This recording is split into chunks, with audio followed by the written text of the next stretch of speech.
சீமான் அவர்கள் ஏற்கனவே சொல்லிட்டாரு, எங்கேயும் போக மாட்டேன், நான் தனியா நிற்பேன்னு. அவர் என்ன திட்டினாலும் பரவாயில்ல.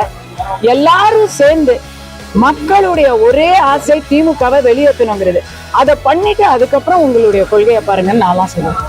ஒரு கட்சி கூட்டணிக்கு எதிராக அனைத்து கட்சிகளும் தனித்தனியா போராடிக்கிட்டு இருக்காங்க. இப்ப அந்த அனைத்து கட்சிகளும் ஒரு குடைக்கு கீழே வந்தா மக்களை பொறுத்த வரைக்கும் இன்னைக்கு எல்லா பிரச்சனைகளுக்குமே ஏதோ ஒரு இடத்துல ஆளுங்கட்சி காரணங்கிற மனநிலைக்கு வந்துட்டாங்க.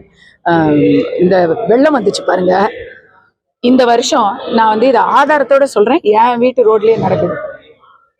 சமீபத்துல வந்த வெள்ளத்துல 4000 கோடிக்கு பைப்பு போட்டாங்க இல்லையா, அந்த 4000 கோடி பைப்பு வேலை செய்யல. அதுக்கு பதிலா ஆனா அடுத்த நாளே தண்ணி எல்லாம் வடிஞ்சிருச்சு. அடடா, அடுத்த நாளே தண்ணி வடிஞ்சிருச்சு, அப்போ அவங்க திட்டம் தான் காரணமான்னு பார்த்தா அது இல்ல. மூளைக்கு மூளை, ரோட்டுக்கு ரோடு, ஜெட்ராடையும் மோட்டரையும் வச்சு எல்லா தண்ணியும் பம்ப் அடிச்சு விட்டாங்க.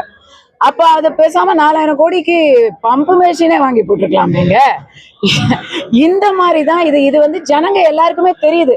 நாங்க இருக்கிற ரோட்ல நான் மட்டும்தான் இருக்கேனா, அங்க 1000 பேர் இருக்கிறாங்க அந்த ஏரியாவுல, எல்லாருக்கும் தெரியுது. எல்லாருமே வெறுப்புல இருக்காங்க. அதை மீறி திமுக ஜெயிக்கணும்னா இன்னைக்கு எல்லாரும் தனித்தனியா இருக்காங்க பாருங்க, அப்போ திமுக ஜெயிப்பாங்க. அதனால அவங்க விஜயை கொஞ்சம் அப்படி உசுப்பேத்தி விடுறது, இபிஎஸ் உசுப்பேத்தி விடுறது, அண்ணாமலை அவர்களை உசுப்பேத்தி விடுறது, இப்படி அப்படி பண்ணி டிவைட் அண்ட் ரூல் பண்ணிக்கிட்டு இருக்காங்க. சீமான் அவர்கள் ஏற்கனவே சொல்லிட்டாரு, எங்கேயும் போக மாட்டேன், நான் தனியா நிற்பேன்னு.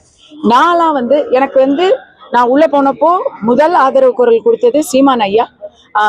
அண்ணன் சீமான் அவர்களுக்கு நான் வெளியே நான் நன்றி சொன்னேன். அந்த நன்றியோட வெளிப்பாட சொல்றேன். அவர் என்ன திட்டினாலும் பரவாயில்ல. எல்லாரும் சேர்ந்து மக்களுடைய ஒரே ஆசை திமுகவை வெளியேற்றணுங்கிறது. அதை பண்ணிட்டு அதுக்கப்புறம் உங்களுடைய கொள்கையை பாருங்கன்னு நான்லாம் சொல்லுவேன். புஷ்பா நேஷனல் லஞ்சியா இன்டர்நேஷனல்.